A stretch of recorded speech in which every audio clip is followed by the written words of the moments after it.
In the beginning, God created relationships between God and angels, God and man, and between all of us. Through the love of God and the peace of Christ and the fellowship of the Holy Spirit, we are all interconnected.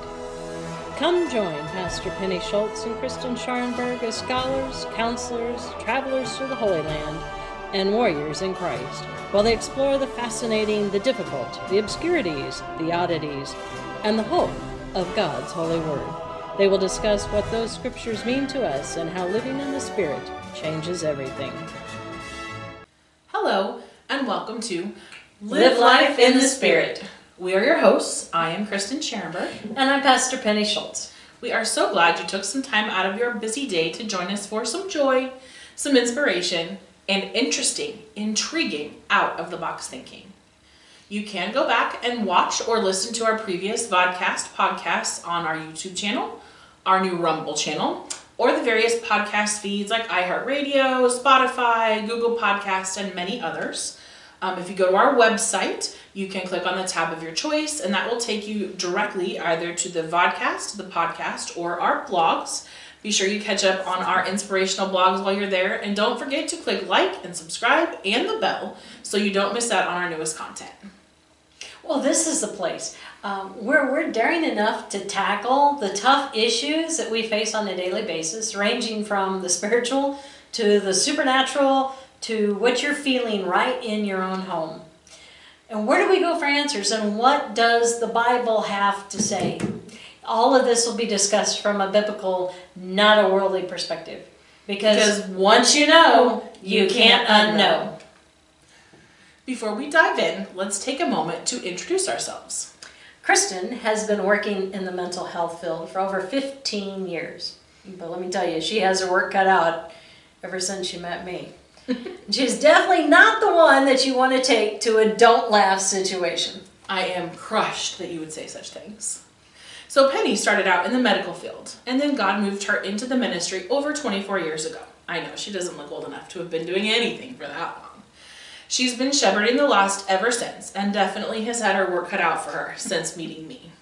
She's also the person you can count on to say the thing that everybody's thinking. She knows me too well. Well, we have done some pretty exciting things and walked in some amazing places. And wearing these shirts seems fitting for today's topic. It does. Perhaps she was made for such a time as this. Now we know that's from Esther, but actually we wore it today for our topics that we're going to be looking at because you were made for such a time as this. And we're going to expand a lot more on this in today's episode. We are. But know that God has you right where you are at this exact point in time for such a time as this. And He has big, big plans. So what we discuss on this platform is definitely different from what you're going to hear from most Sunday mornings. Well, present company excluded. Unless you come to church, which we would love to have you come. That's right. On Sunday morning. Or tune in, actually, to my YouTube channel, Penny Schultz. All of her messages are there. Uh-huh. So before we start with our main topic today, we want to kind of go back and revisit last week's theme on dinosaurs and creation.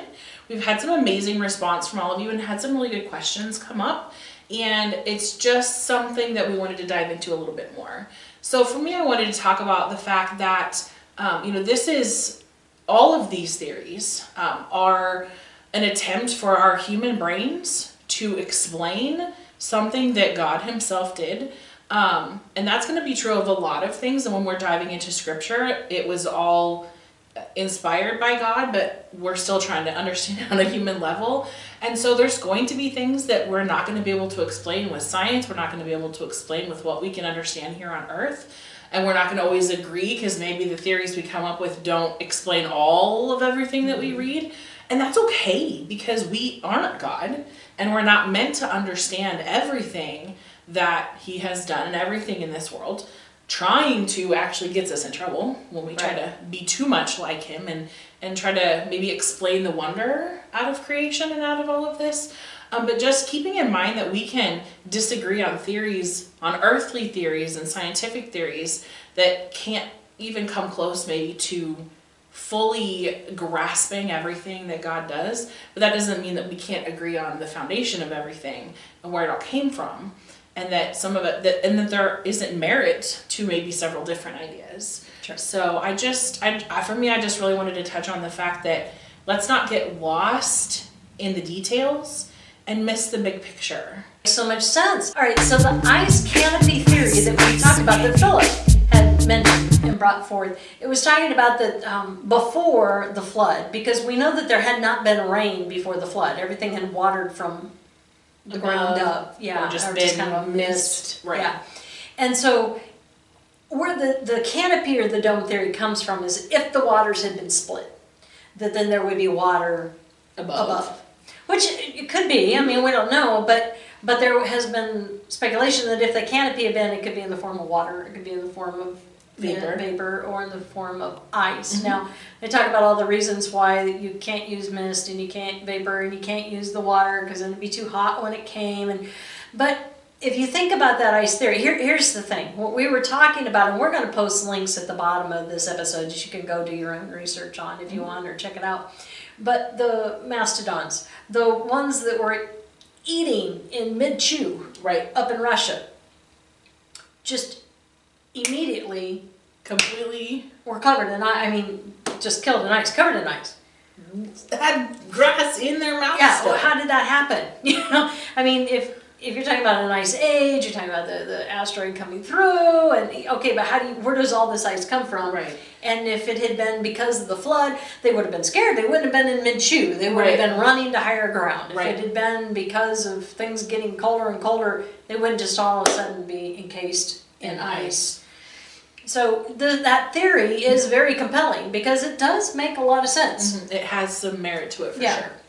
As far as when you get into the scientific, none of all the scientists agree on everything or that either. But we don't know. We're not God. No. And if it does defy, that's okay, because there's a lot of things in life that the scientists still cannot explain, like the bumblebee. There's no way that the bumblebee should be able to fly, and yet it does. And So- yet, that's another phrase that we use quite frequently, because there are so many things that shouldn't work. And yet, It does, yeah. So, okay, we're looking at the different creation theories. That's what we did a little bit last week. We didn't look at the other ones, but more or less ours and how everything came about. But what I wanted to look at was, okay, so we're talking about what's right, what's wrong. Right now, in our lifetime, the biggest one being pushed, besides if you're a Christian, you know about creation. But if you're not a Christian, it's not being taught in school, that's for sure. no. So what are you getting? You're getting evolution. You're getting from Darwin. There were 70 people that came up, over 70 people that published work on the topic of evolution, but that didn't even start until 1748 Right. to 1859. That was the earliest references we could find to it. Right. And Darwin didn't even publish his book of the origin of species, which talked about that with evolution, until 1859. Right. So when you think from the beginning of time, we're talking 6,000 years. And there were lots of people talking about creation Yes. during that time. And none of it was evolution. No. So what I wanted to do was go back, because what we wanted to get into this week. So we kind of thought that actually was maybe a good lead into what we really wanted to talk about today. We want to get into the fallen realm, but before we could get into that, we thought, we know there's a lot of people out there. We are talking to the masses that this may be the first time you're ever hearing any of this. Right. You may have sat in church your whole life, or just a few times Right. in the pews, and you've never heard of any of these concepts or ideas or thoughts, or actually what the Bible does say, Right. that we've kind of taken out or changed or disguised. And so that's what we're going to dig into. But why should that matter? Right. You know, you may say, fallen realm, angels, big deal. What does that got to do with my life? Right. We're going to look at everything that's going on in the world today right now and how it actually is impacting each of us. Right. You at home, that you can feel and you can see. And then we're going to get behind what's actually really causing most of it, okay? But in order to do that, I thought a good segue was, we're talking about creation stories. Right. So let's go back to the beginning. We have the Sumerians and the Mesopotamian, Babylonian. There's 25 different creation stories. Wow. Yeah. So look at Mesopotamian gods. They're from Babylon. Okay. And it starts out with Marduk, their main god, defeats Tiamat, which is the chaos dragon, kind of. Mm-hmm. And from her, splits her in two, creating heaven and earth from her body.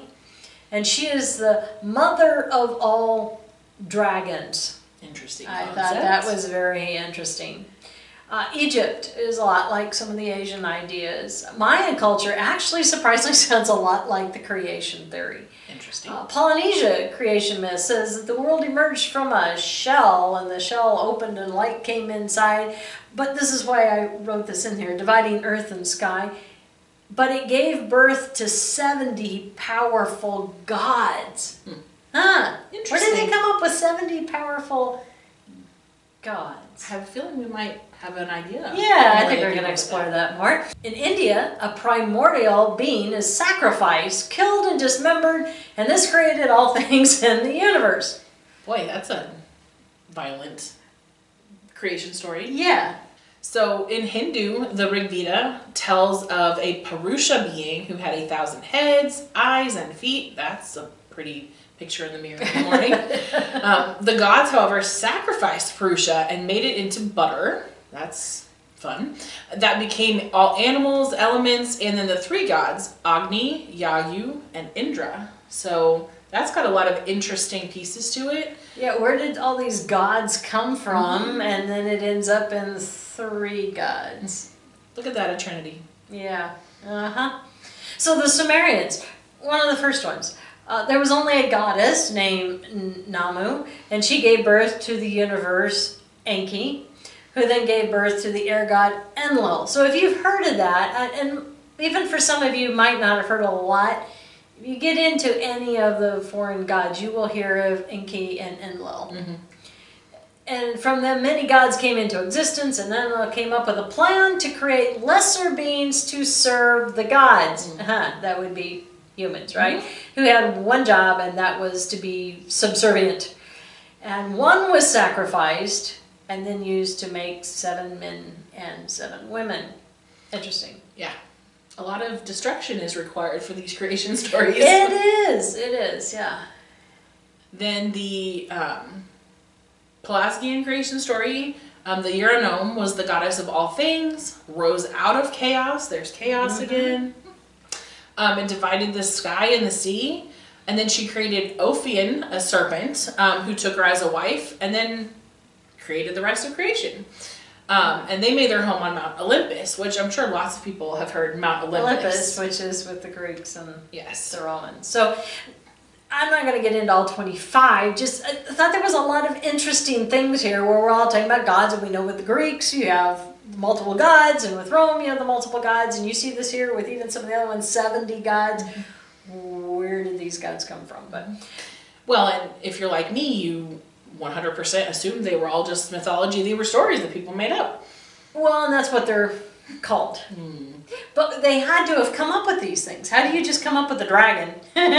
If they don't exist and you've never seen a dragon, how did that even come about? And the dragon is still around to this day, which could be maybe dinosaurs, could be. We don't know for sure on that. But our creation story was not written down. It was all by word of mouth until Moses. Mm-hmm. Who through divine inspiration wrote the true account of creation, and that's why he did that. Man was created in God's image. This is the difference. Mm-hmm. We were not servants of God. No. It's one God, and only one, unlike the other religions. Right. Nothing had to be destroyed for everything to be created.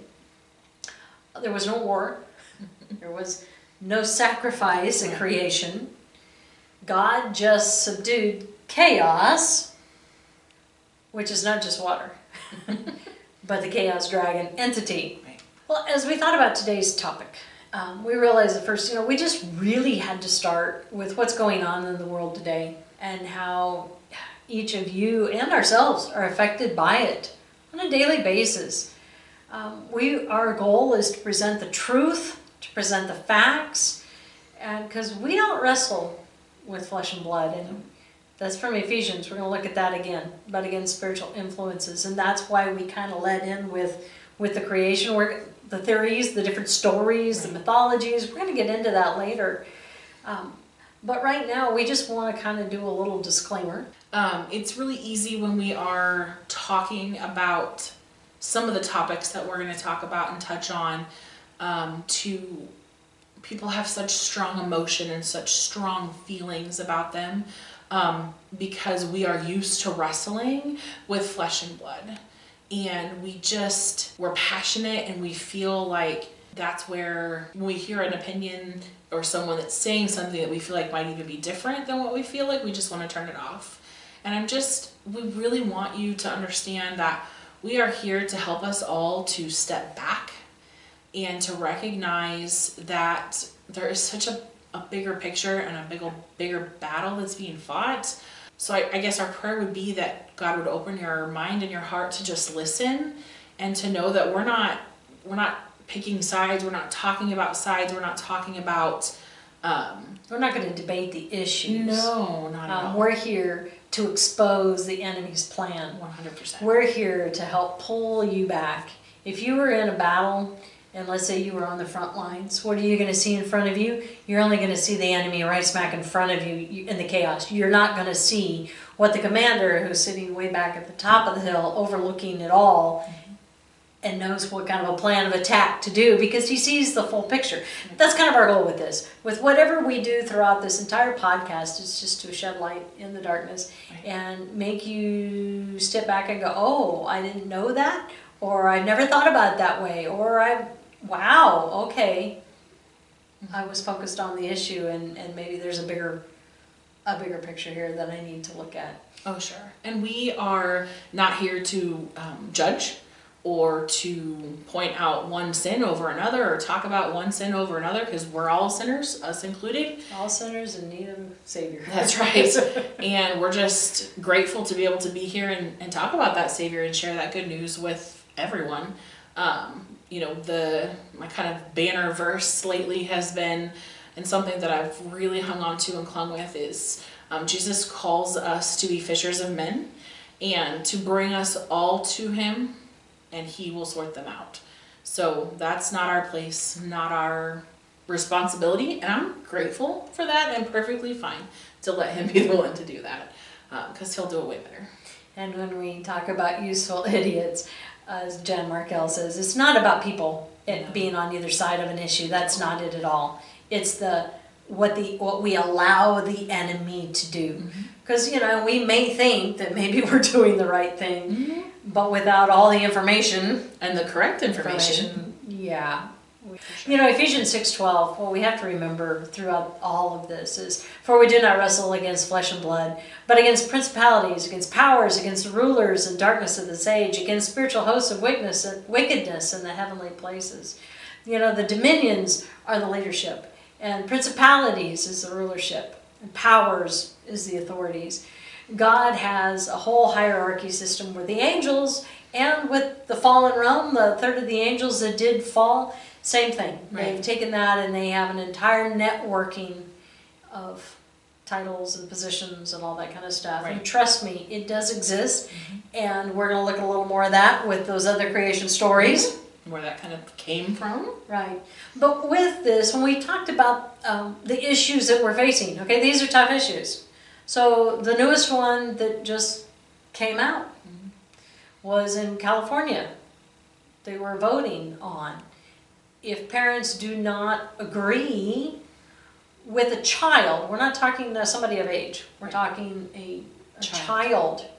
If they do not agree to acknowledge, that was the key word, to acknowledge what gender that child wants to be, the government can come in and take that child away. And you sit there and you go, never in my lifetime. Right. That would be the same as if my kid said, I want to get a tattoo. Right. Or, why can't I have a driver's license? And I say, well, I just don't think you're quite ready for it. Right. The government could come in and say, well, since you're not acknowledging what they want to do, right, we can come in and take it. And we're not just talking because of something they want. We're talking about life-altering surgery here. Right. Mutilation. This is not, well, and they're kids. They are kids. Change their mind so quickly. I mean, the brain is not fully developed until you are 25. Right. You have 2 boys. I do. I have 3 girls.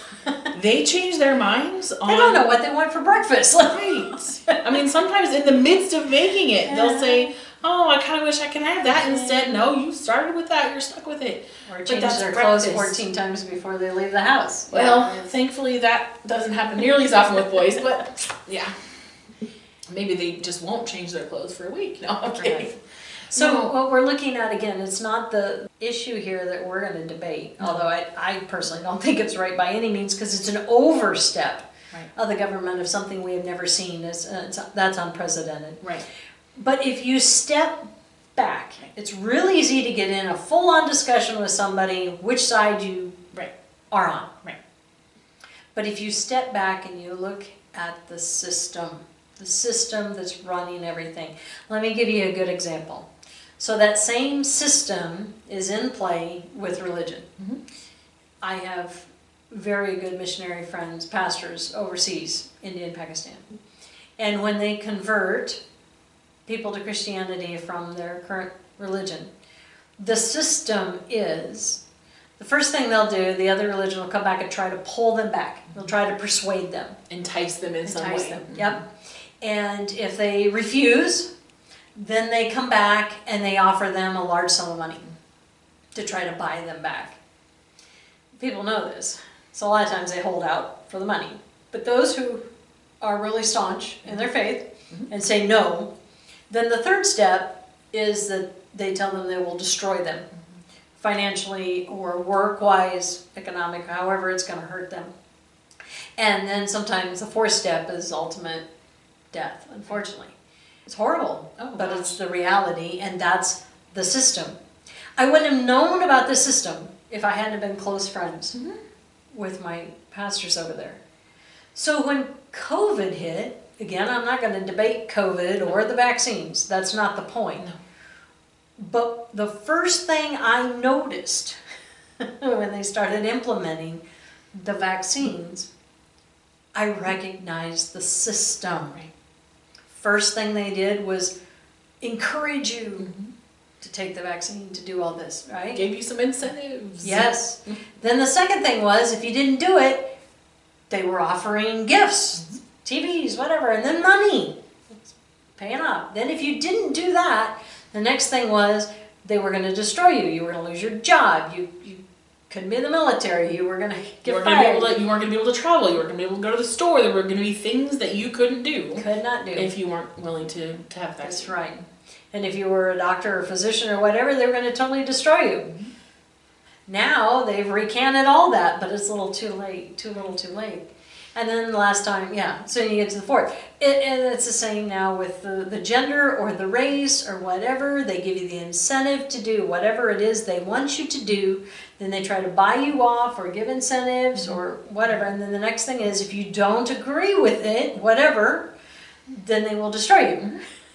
Whether it's attack you on social media, whether it's take you off of platforms, whether it's silence you, whether it's threaten you with lawsuits and canceling and yeah.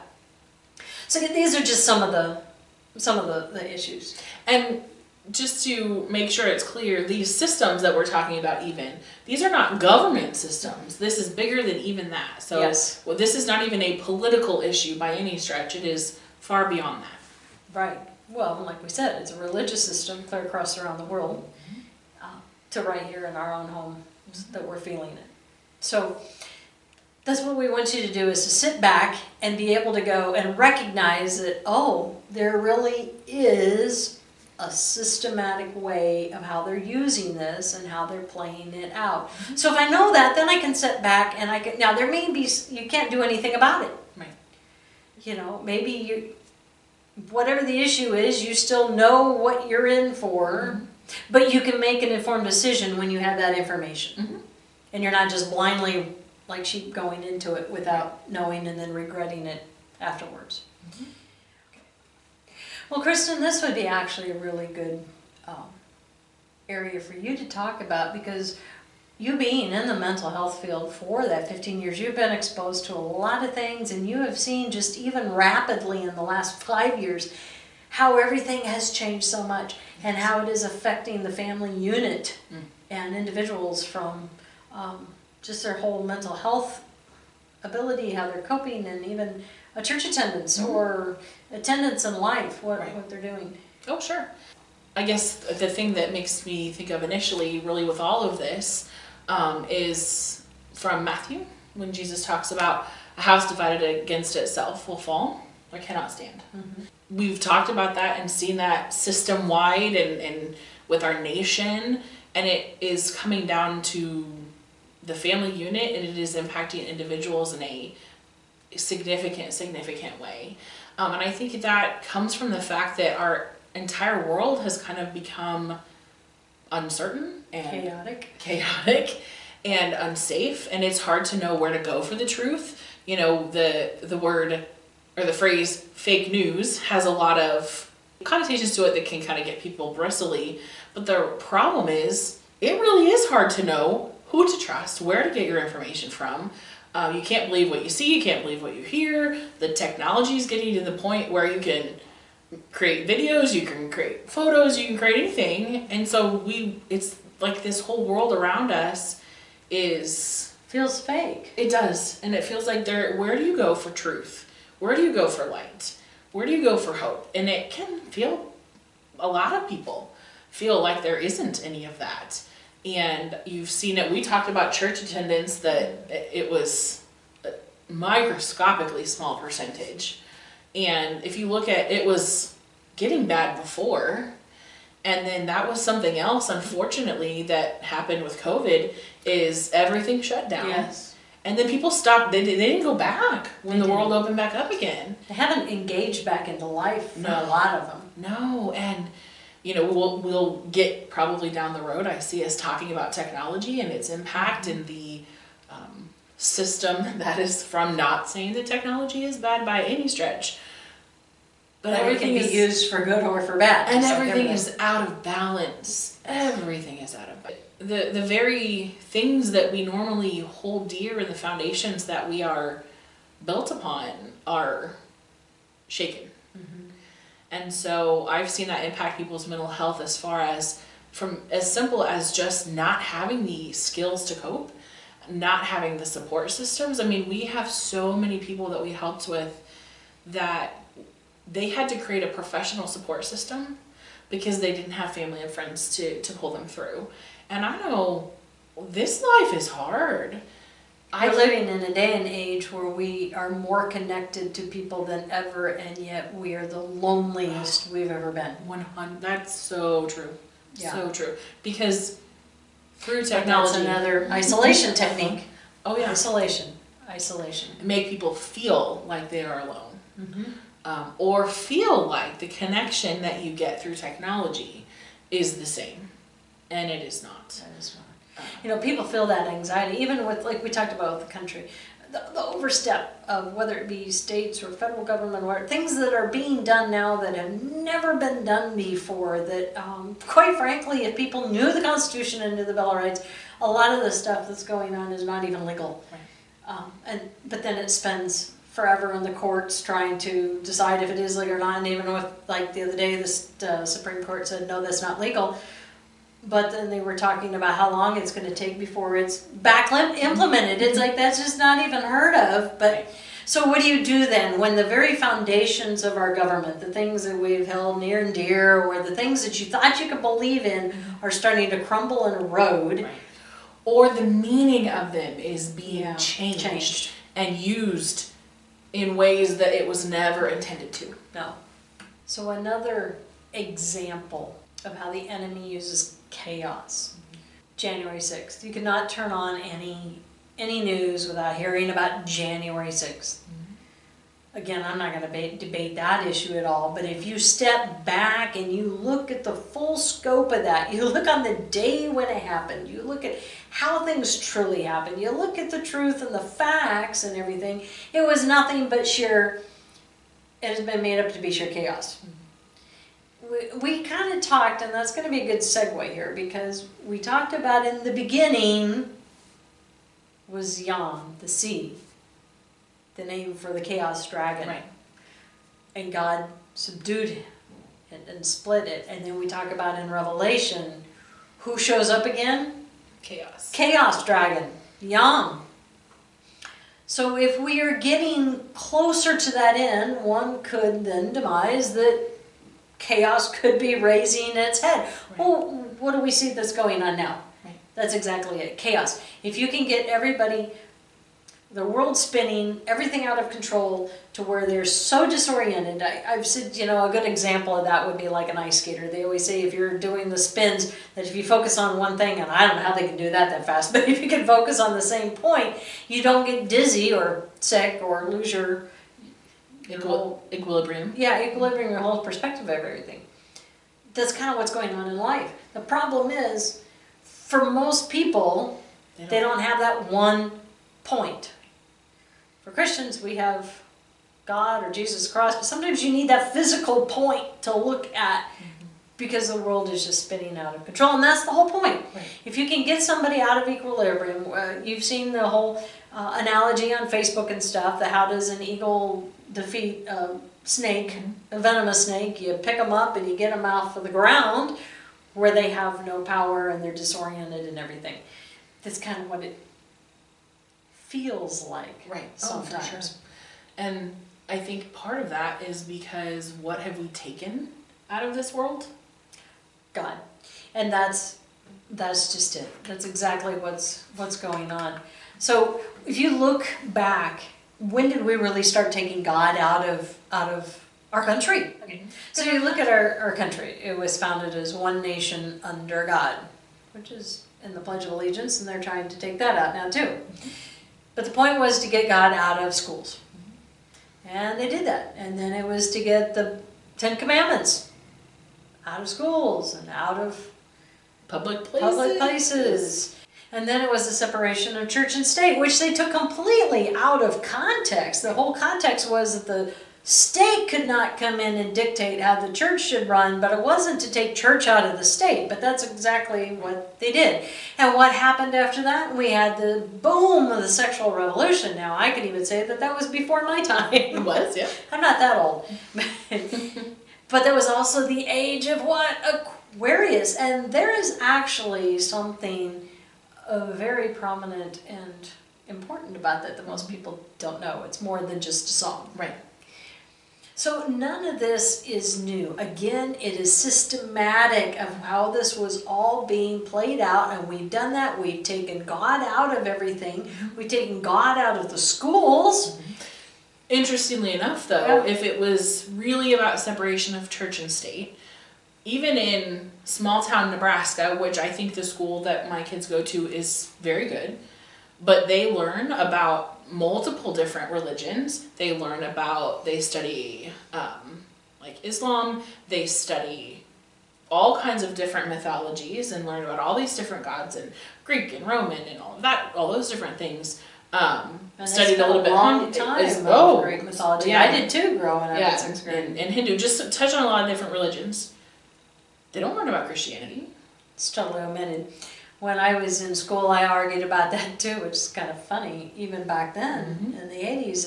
And they said, well, it's because that's what you already are subjected to, and everyone here goes to church.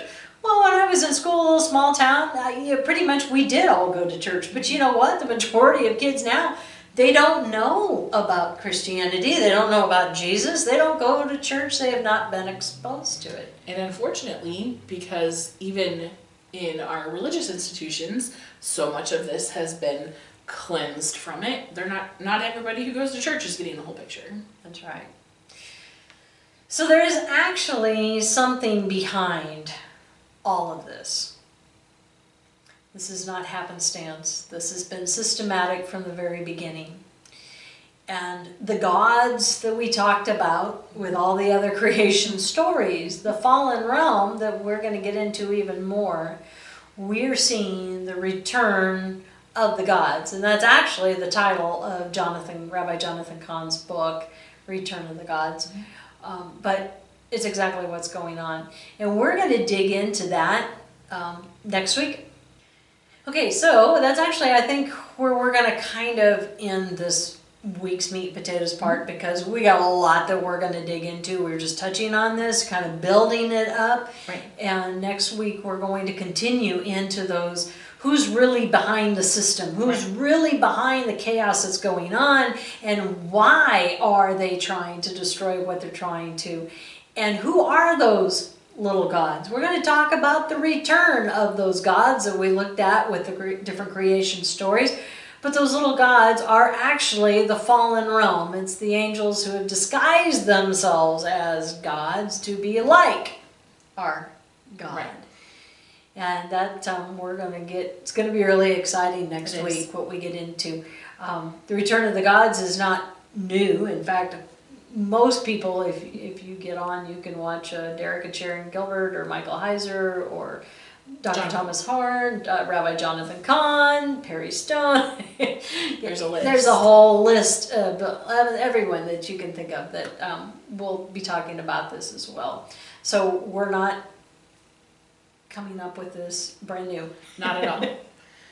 And it's, again, all in the Bible. It's all in the Bible. And so if anybody else's brain is like spinning or maybe confused or just going, yeah, that just brought up all the doom and gloom I've been thinking of and the hopelessness, I think it is definitely time for Joy Break.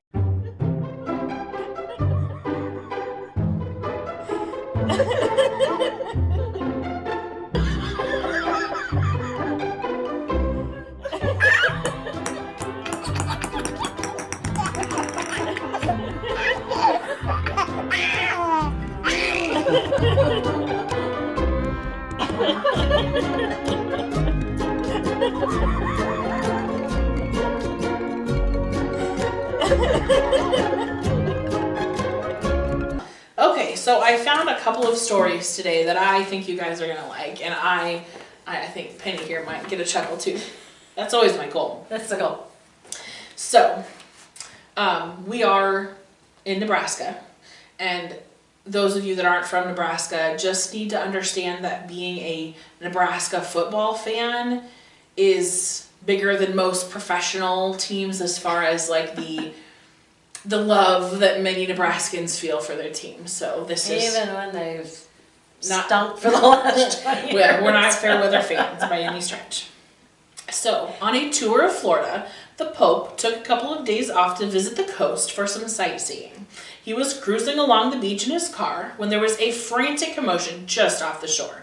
A helpless man wearing a purple and white Kansas State jersey was struggling frantically to free himself from the jaws of a 25-foot shark. As the Pope watched, horrified, a speedboat came racing up with 3 men wearing red and white Nebraska jerseys. One quickly fired a harpoon into the shark's side. The other 2 reached out and pulled the bleeding, semi-conscious Kansas State fan from the water. Then, using long clubs, the 3 beat the shark to death and hauled it in 2. Immediately, the Pope shouted and summoned them to the beach. "I give you my blessing for your brave actions," he told them. "I heard that there were some bitter hatreds between Nebraska and Kansas State, but now I have seen with my own eyes that this is not true." As the Pope drove off, the harpooner asked his buddies, "Who was that?" "It was the Pope," one replied. "He is in direct contact with God and has access to all of God's wisdom." "Well," the harpooner said, "he may have access to God's wisdom, but he doesn't know anything about shark fishing. Now, is the bait holding up okay, or do we need to go get another one?" Okay, why is that so funny? Because she was in the marching band at K-State, and I was in the marching band at University of Nebraska. That's true. It's true. I really honestly thought about switching it around, but just for you, I didn't. So just for me, you did. No, that's big of you. So then I have one more little story here. Okay. All right. So one day, God was looking down at earth and saw all of the rascally behavior that was going on. He decided to send an angel down to check it out. So he called one of his angels and sent the angel to earth for a time. When she returned, she told God, "Yes, it's bad on earth. 95% are misbehaving and 5% are not." He thought for a moment and said, maybe I had better send down a second angel to get another opinion. So God called another angel and sent her to earth for a time too. When the angel returned, she went to God and said, yes, the earth is in decline. 95% are misbehaving and 5% are being good. God was not pleased. So he decided to email the 5% that were being good because he wanted to encourage them, to give them a little something to help them keep going. Do you know what that email said? I have no clue. You didn't get one either, huh? Oh, you set me up for that one. Yeah, I don't know what it said, so. I thought that one was pretty good. That one was good. So, thank you so much for joining our little joy break. Uh-huh. We hope you enjoyed it.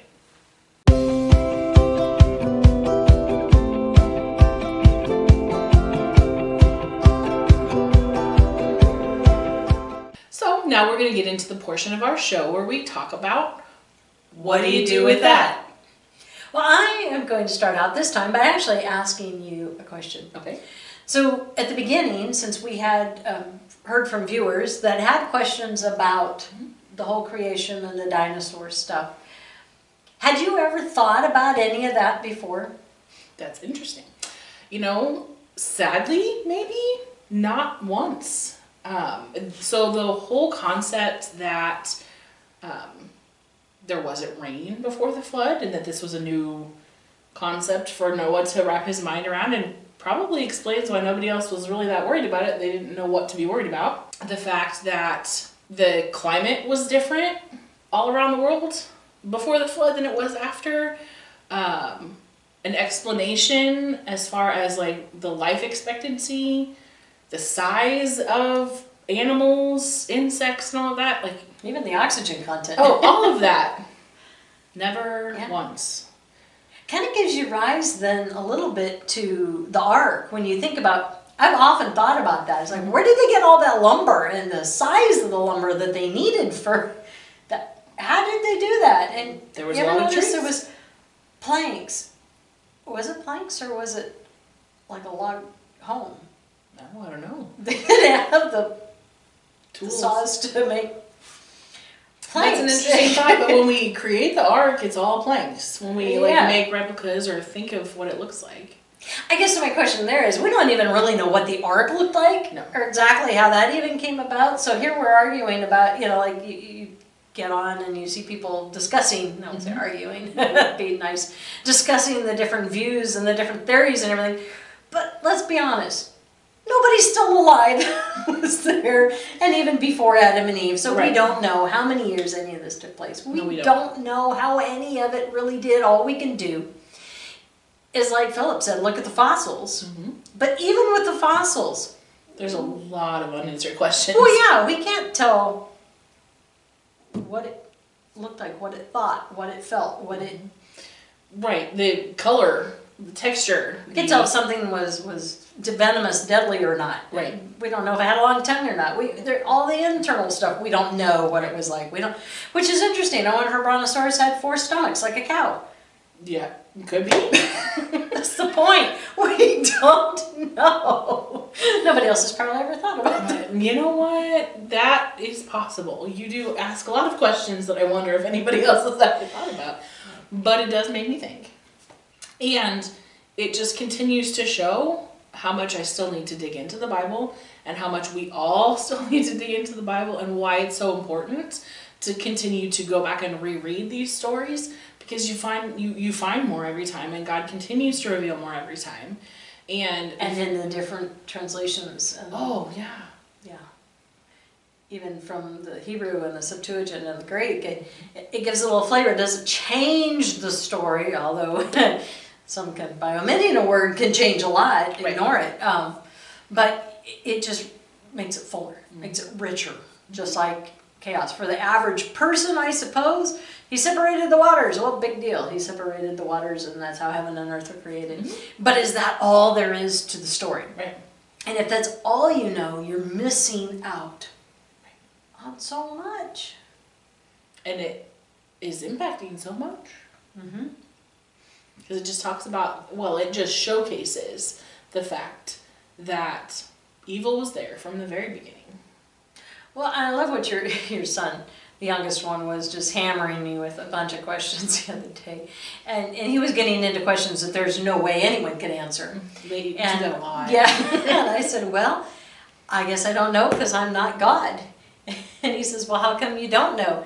And I said, well, if we knew everything about God or how God did everything, then what would be the point in worshiping a God we knew everything about? Right. Absolutely. And even his young mind said, yeah, I suppose you're right. Mm-hmm. Even he got it. Right. Why would we want to worship a God where we could figure absolutely everything out? But here's the thing. Science does not discredit the Bible. The science has never discredited the Bible. Okay.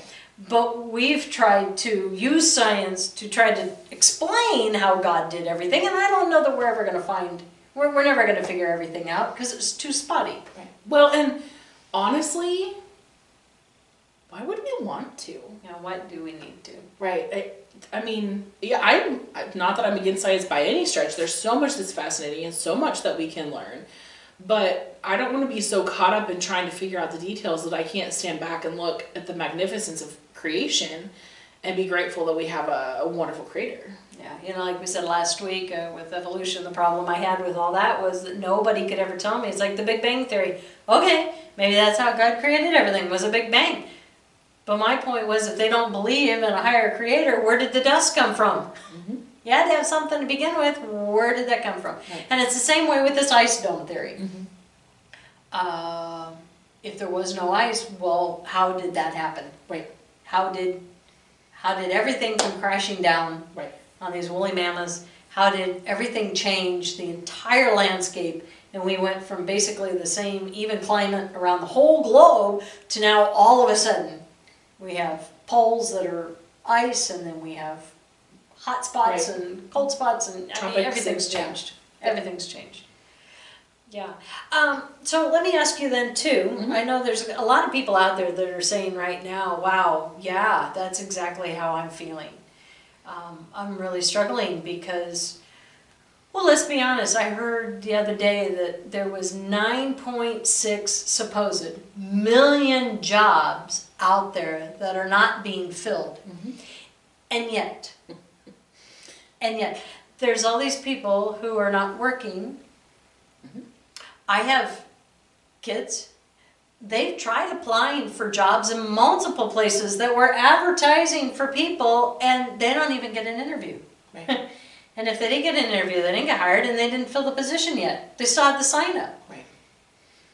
What do you say to those people out there that are looking at this chaos and they're hearing one thing, Mm-hmm. but that's not the reality? Well, I think that that's a part of the plan and part of the purpose is to make us feel like, well, because if you think about the people that are looking and seeking work, even just using that example, and they're not getting hired, and they're either not getting called back or they're not getting interviews or whatever, and they're seeing those jobs are still posted, what's wrong with me? What's the point? Right. Why should I continue to apply?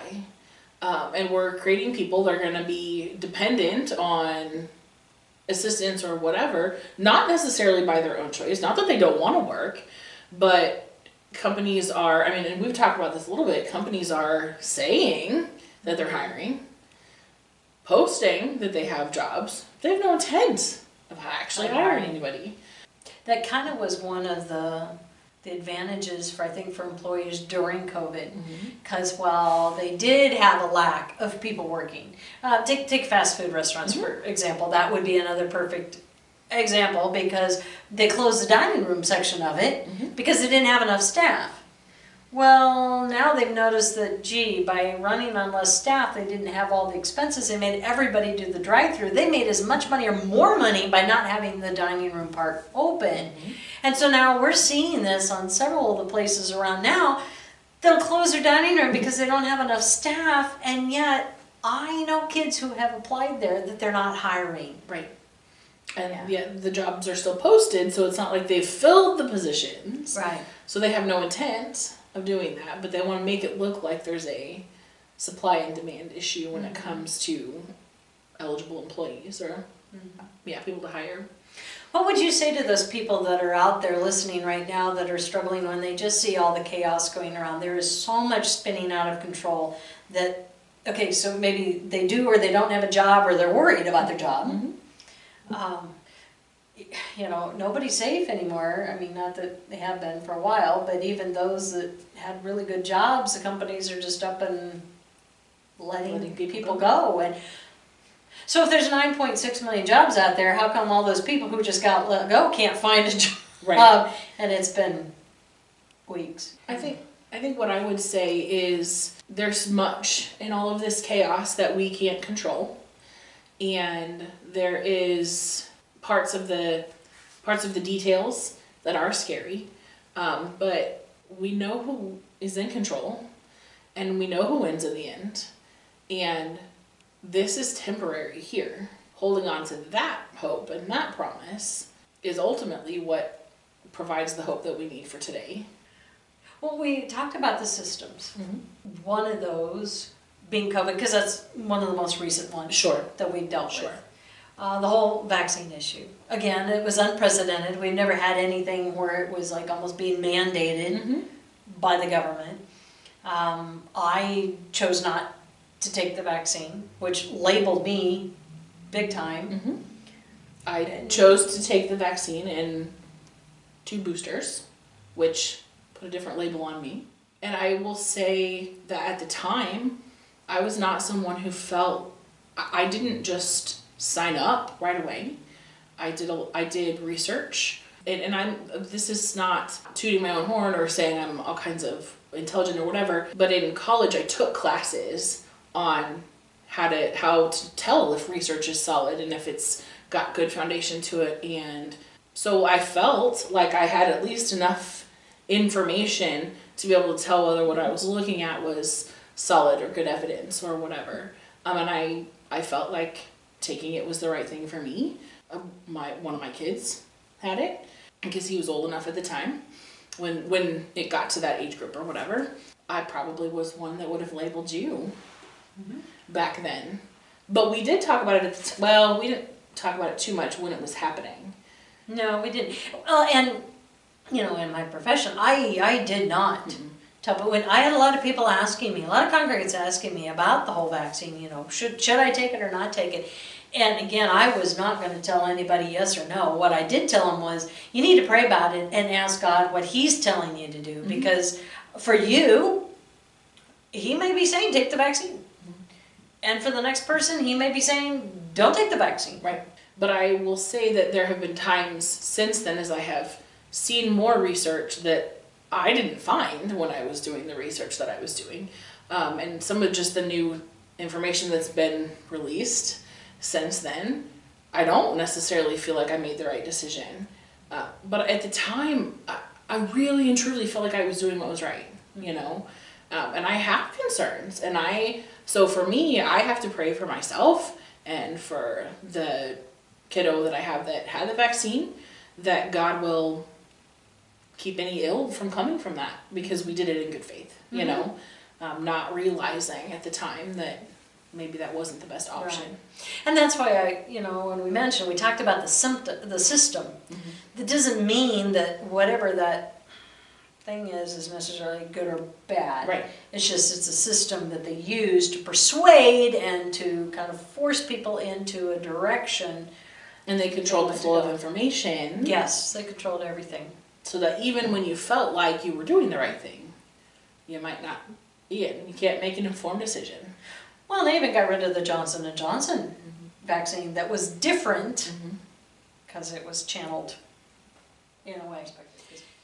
Okay, so we know that we're talking to a lot of people who maybe have heard this stuff for the first time, or they read these passages, but they didn't really know what the words meant, or, you can read the Bible a whole bunch of times, and then all of a sudden you open your eyes to a certain passage. It's out of context, and like I said, there's all these puzzle pieces that sometimes you don't get the full picture until you read from Isaiah and from Ezekiel and Zechariah and Daniel and, all, and put it all together.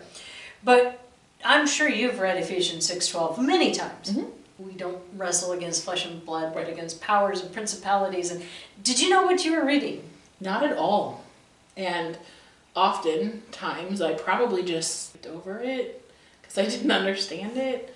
It's a chapter that I have a lot more love for now because I've really studied it and I have a much greater understanding of it. But at the time, when I was reading it prior... Well, and it also, then that's the chapter that you get into, the armor of God. Right. And why would you need armor? If you don't realize you're fighting a battle. Yeah, exactly. So that wrestling with flesh and blood, though, I think that's one of the key things. If our listeners could all just grasp that I'm saying, because nobody's perfect, right? Oh, we're all going to differ on a lot of things. But if we can step back and not constantly engage in that fight with something, thinking that we're fighting with the person, Right. when a lot of times it's Something bigger. those powers to be that are actually the ones pulling the string and causing that division and that fight. Right. Well, first of all, it brings a little bit more peace in all this chaos if you can step back and do that. And it makes people more likable. Well, you realize they're just people too. Mm-hmm. Not everybody's the enemy. No. Oftentimes, I don't know a percentage, but oftentimes people are not even aware of what they're doing. They're not aware that they're being influenced by wrong. So when we talked about all the different creation stories, kind of skipping back and forth here, but had you heard about any of those gods before? Before a year and a half ago? Yeah. Only in school, Greek mythology? in mythology studies. Had you ever learned about the Mesopotamian or the Sumerian gods? I don't think I ever learned about the Sumerian See, I gods. didn't, but I remember my kids coming home with their world history book, and there was a lot of time spent on Sumeria, and a lot of time spent on those Enki and Enlil and Tiamat, those gods, and nothing on Christianity. I remember studying a lot about Egyptian culture and their, gods and pharaohs and all of that stuff, and Greek and a little bit on Roman, but the Egyptian and the Greek was more my interest, so I remember that more. But I think we touched on some of those other things that I didn't hang on to it as much. So as you did that, and you think back to like the Greek mythology, what was your personal view of that at the time? Just stories.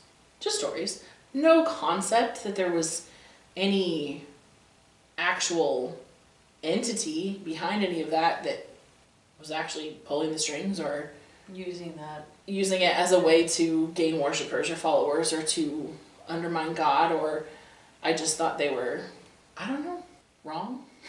Sadly, I suppose. But see, even in your heart, you even knew that it wasn't right. Oh, yeah. Yeah. But I just thought they were stories. I thought it was mythology. I thought, they... Well, when we were in Israel and we were in Jaffa, that's why I couldn't wait to take you to that spot, because on that pier, of course, Jaffa is where Jonah got on the boat to go to Tarshish. That's also the same place where Peter sat in the upper part of the house and had the vision and had the screen down, and he saw all the animals, and God told him to eat, that it was all clean. Oh, sure. Because he was getting ready to go baptize Cornelius. He didn't know that at the time. But at the same spot, as you're looking over the edge, the wall there's this little peninsula with an Israeli flag on it now. But that peninsula is where, for them, the clash of the Titans took place. Right. And that was where the Kraken came up out of the water and they sacrificed the virgin up on, Okay, that's all stuff that we learned was mythology. And then you have them going, yeah, no, it happened right. Because they actually there. did it. It wasn't just mythology to them. No, and then that gets into the whole thing with the dinosaurs and what was the Kraken? What was the sea monster? Right. What was like the Loch Ness? Was it, what was Right. it Tiamat? We don't know what that was Right. that they had focused their worship. But it was something that was tangible to them. Yes, very much so, and still had, a spot to show it. It was just interesting. It was fascinating to see that because I was just delving into all of this, Right. in the last probably 6-8 months. So I'm a newbie also for all of you out there that feel like, oh my gosh, this is a lot to take in, but it is, and it's worth it. It's so worth it. You know, I've been doing this for probably the last 12, 15 years. So I've had a little more time on it, but compared to other people that have spent their whole life immersed in it, you know, it just helps you again know who you're wrestling against in the grand scheme of things. It does let you, like you keep saying, you step back, you can look at the big picture, you get a different perspective of what's going on and a different perspective of life. And when you're not right in the middle of that chaos where you have no hope, you have no peace, it's all anxiety and it's all that fight and that wrestling, and you can step back and go, okay, what's the plan of attack? Right. And I can tell you just from my own life, you know, there were a number of times in my life when, and I think I touched on this before, that especially there were times when I wanted to do something more, I felt called to do something more like an active ministry or something within the church that was stepping up and taking on a bigger role, or even like taking part in this really intense Bible study. The amount of stuff that was thrown at me during those times to keep me from delving into it, to keep me from taking on those roles or learning more, was ridiculous. And I remember thinking, like, why in the world is my life falling apart? This is really not great. And it kept me from doing a lot of those things. And I can look back now and go, well, duh, the enemy certainly doesn't want anyone fighting the fight more and having more knowledge and information and ammunition, or being in ministry, or choosing God, or living according to his purpose. And so but I didn't have the tools to fight it because I didn't even know I was fighting a battle. And so I wasn't successful oftentimes because of the fact that I didn't have what I needed to fight. And the only reason that this is being successful now is because I have that knowledge and I have that information, and I'm not in it alone. And we pray about it and we talk about it and we ask God to guide us and protect us and do all those things. It's important, and we all need it for our life. And whether we've said this, whether you know it or not, or realize it or not, it is impacting you. Yes, it is. So as we wrap this up today, because we've got really big things next week planned, we want you to stay tuned in and make sure you come back to see the second half of this. That's right. It's going to blow your mind, and I guess we already used the rock your world last time. That's right. But once you know, you can't unknow. And just remember, if you're still searching and seeking, if you're feeling the tug, it's because whatever you're doing, wherever you are at right now in this point in your life, the people that God is putting around you or what you are doing, he has put you there for such a time as this. Yes. And he has big, big plans for you. So until next time. Bye. Bye.